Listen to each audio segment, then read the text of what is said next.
With the release of the latest season of Stranger Things, I feel that now is the perfect time to take a look at arguably one of its most iconic monsters. Well, at least in the first season. In this episode of the Monster Files, we'll be taking a look at the Demogorgon from Stranger Things. As this pertains to Stranger Things and the latest season has just been released, this kinda goes without saying, but there will be a few spoilers throughout. First things first, what is the Demogorgon? Well, within the context of the show, the Demogorgon is an alien / monster / whatever it wants to be, kind of, that came from a parallel dimension from Stranger Things known as the Upside Down, which haunts the city of Hawkins, in which the main cast of Stranger Things resides. The Demogorgon was given its name by Mike, as the show's MacGuffin, Will Byers' character, was killed in a campaign of Dungeons & Dragons. His player character was killed by the titular Demogorgon, and then, coincidentally, Will goes missing, causing the group of kids investigating their friend's disappearance to name the monster that kidnapped him after the monster that killed him in-game. I personally don't know a lot about D&D, so I can't tell you a lot about it outside of the context of Stranger Things. However, with what my minimal amount of research did say, apparently the Demogorgon claims the title of the Lord that swims in all darkness, which I think is quite a fitting name in my opinion. Now, let's actually talk about the monster itself. The creature appears majorly within the first season of Stranger Things, and for good reason. I mean, just look what happened to them. The Demogorgon themselves is around 7 feet tall, and usually acts bipedally, meaning that they can walk on 2 legs. However, they sometimes crawl on the ground on all 4s like a dog. This kind of looks like the Demogorgon is moving quite similarly to the Demodogs from the later seasons of the show after the Demogorgon's death. Spoiler alert. Demogorgon lacks eyes, any visible ears, as well as any visible mouth, or well, at least any mouth I've ever seen. The Demogorgon seems to have something akin to a Venus flytrap or some sort of flower as the centre of its mouth. Its mouth kind of acts like a flower blooming during the summer as it opens outwards from the centre. From its silhouette, it may appear overall humanoid. However, it is quite far from being so. I mean, it has 2 toes on each foot, lacks a real neck and any reproductive organs. Well, why should you be afraid of this faceless, lawless, 7-foot tall monster that can sprint like a cheetah, scratch like a bear, and bite like a dog? Well, besides the obvious, the Demogorgon has a few special abilities. It can create portals between the dimensions that they live in, the aforementioned Upside Down, and our dimension, the place where we live. They also show some form of telekinetic ability as it opens doors with its minds when it's chasing people at some points. However, it clearly doesn't have any psychic abilities on the same level as 11. We saw what happened when the Demogorgon tried to eat 11. I mean, this creature's lifespan was only 1 season long as a result. Despite only appearing in 1 season of the show, however, the Demogorgon seems to be the most iconographic antagonist in the franchise in my opinion, at least until the latest season. Whenever Stranger Things decides it wants to do a collaboration with another franchise, usually video games, when choosing a character that they want to represent the series of Stranger Things, they will often choose the Demogorgon most of the time. For example, in arguably one of Stranger Things' most prolific guest appearances / collaborations, we saw the crossover between Dead by Daylight and Stranger Things.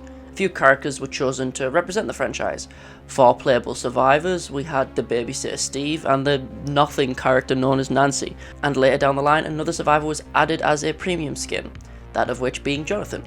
However, the character chosen as the killer was the Demogorgon, not the Demodogs or the Mind Flayer. The Demogorgon was chosen. Granted, this was earlier in the series' lifespan, so they may not have had many options to choose from as the show was only around its 2nd season, and Dead by Daylight would have had a lot of gameplay limitations, but it's still an intriguing choice. Within Dead by Daylight, the Demogorgon, or simply from this point on, the Demo, acts as a killer in this isometric game, meaning one person plays as the Demo and 4 other people try to escape them. When playing as the Demo, you have the ability to access the Upside Down. Kind of. You can create portals that you can create at any moment in time and teleport in between freely, if the people attempting to escape you don't destroy them, that is. You can also lunge at survivors by opening your face hole and dashing straight at them. To be honest, the Demo isn't the strongest character in Dead by Daylight by any means, but they can be very fun. But unfortunately, the license ran out a while ago, so they aren't available to purchase by any real legal means. However, when Stranger Things needs an iconic character for a video game, they always seem to pick the Demogorgon. The Demo was chosen alongside Hopper to be in Fortnite of all things. They're also chosen to be in Smite as well. However, this was also alongside Hopper, Eleven, and the previously mentioned Mind Flayer. However, despite the crossover, the demo didn't really show up in the Seven Deadly Sins Grand Cross collaboration. I mean, the Demodogs did, but not really the Demogorgon. However, the Demogorgon's latest and coolest appearance in my opinion is that from Far Cry 6, in which a full DLC was crafted for the game to collaborate with Stranger Things, and the Demogorgon is there too. And in game, it's known as El Devorador, the Devourer, which is pretty sick and fitting as well, to be honest. Now for a couple of my own thoughts on the Demogorgon itself. I personally really like the demo. I think, to be honest, I like the Demogorgon more than I like Stranger Things as a whole. I really love the creature's just strange design as well as how it interacts with the people whilst it's on the show. However, as a result of its said interactions with other characters, I'm not a huge fan of how the Demogorgon is killed. Yes, I know Eleven is like the main character and has the psychic powers of a nigh omnipotent being.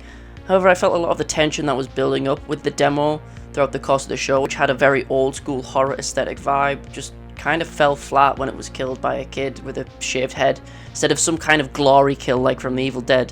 To be honest, this is just me, but when I imagined the Demogorgon's death, I imagined it would look similar to something like the Licker's death from the first original Resident Evil movie, but in a less bombastic way. Yep, despite my opinion on the Demogorgon's death, I feel that it is one of the most popular characters from the series. Despite having very little screen time overall, it just keeps popping up in Stranger Things related material to this day, which is kinda cool. Just makes you wish we got more of it.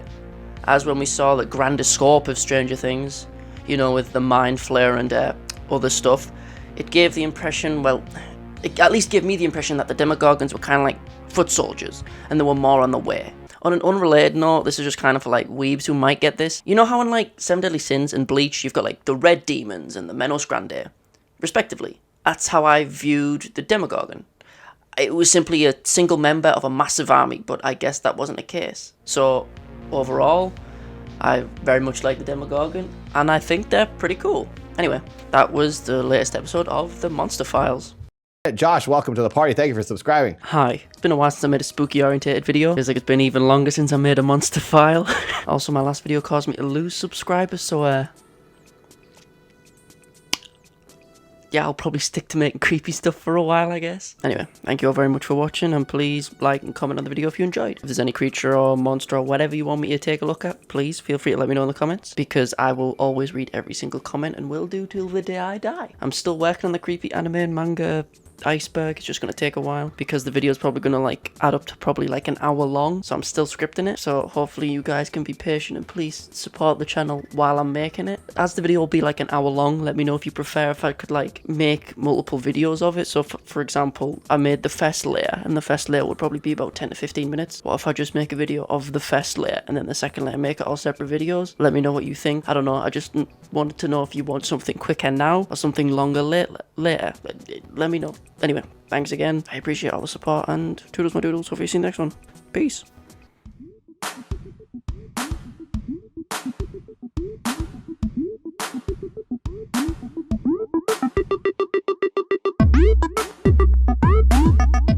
Josh, welcome to the party. Thank you for subscribing.